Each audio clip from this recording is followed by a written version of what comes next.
自拜登政府上台后，对盟友体系定位进一步从美国保护盟友转向提升盟友能力，帮助澳大利亚获得核潜艇就是典型案例。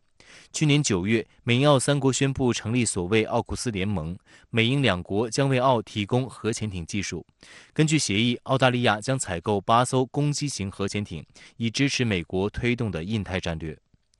奥库斯又有了新动向。据澳大利亚人报近日报道，由于对澳大利亚制造能力持怀疑态度，美国考虑以出售或租借的方式向澳提供2艘弗吉尼亚级攻击型核潜艇。这2艘潜艇将由美澳海军人员共同操作，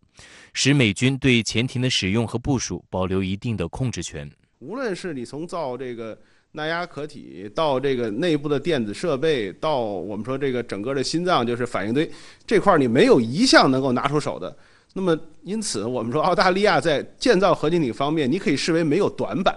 就每一个板都是短的。那么在这种情况下，我们说美国怎么可能帮澳大利亚人在短期内能够建出这样的一个能够自行建造核潜艇的体系？我觉得这个基本上是不可能的。至于美国印太战略下一步如何走，有分析指出，美国在奥巴马时期提出的重返亚太计划后，就在军事部署和投入上向亚太倾斜。经过10几年的推动，在军力部署上，亚太已经超过了其他地区。所以，美国目前所谓印太战略指导下的军事部署，主要集中于微调，以更适合当下的军事需求。我们看到美国在全球到处点火，到处都要撒兵的情况之下，它能不能把所有的力量，或者说绝大部分力量集中在太平洋？我个人认为是不可能的。尤其是现在欧洲的情况这么复杂，中东的也不是那么安宁的情况之下，包括美国的一些后院啊，我们说这个美洲的情况现在也很难说。美国智库昆西国家事务研究所周4刊文指出，2016年奥巴马政府任期结束后，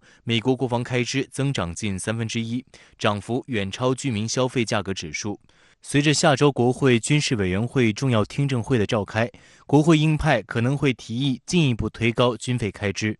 使其远超拜登政府制定的4%的增幅目标。而为了达到这一目的，夸大中国军事威胁已植根于华盛顿的话术之中。文章同时警告，强调中国是极端军事威胁，严重错误地描述了美中竞争本质，并严重夸大了中国目前的军事实力和未来采取军事行动的可能性。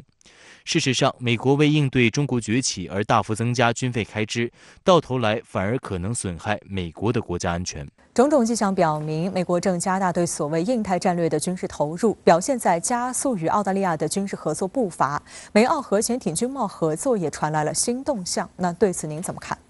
是的，同迪，曾任澳大利亚防长的反对派领袖 Peter Dutton 近日向媒体透露了一个信息，他认为近10年内，澳大利亚应该能从美国康涅狄格州的核潜艇生产线上获得2艘攻击型核潜艇，而不是等到2038年让澳大利亚慢悠悠地生产出自己的国产品牌。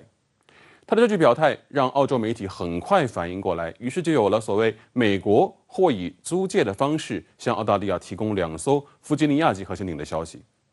至于此事的可行性，我个人认为恐怕连消息源达顿自己都没有十足把握。因为从历史上看，美国从未向哪个盟友出租过核潜艇，更遑论水下舰队的核心支柱弗吉尼亚级呢。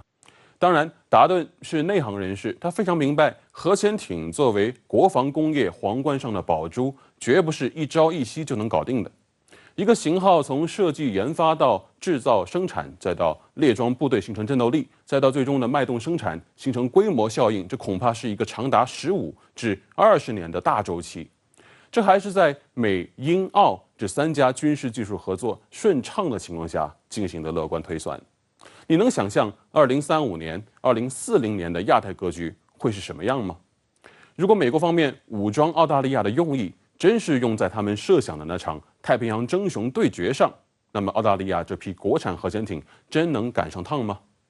我认为这才是达顿想表达的言外之意。我相信美国人肯定听懂了盟友的喊话，只是他张嘴就要弗吉尼亚级，这恐怕是难以接受的。首先，现阶段每一艘正在建造的弗吉尼亚级都有明确要接替的对象，这涉及美国海军核潜艇部队的装备轮换。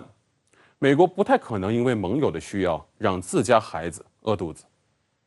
另一方面，军事技术转让与核心现役装备的出售完全是2个概念。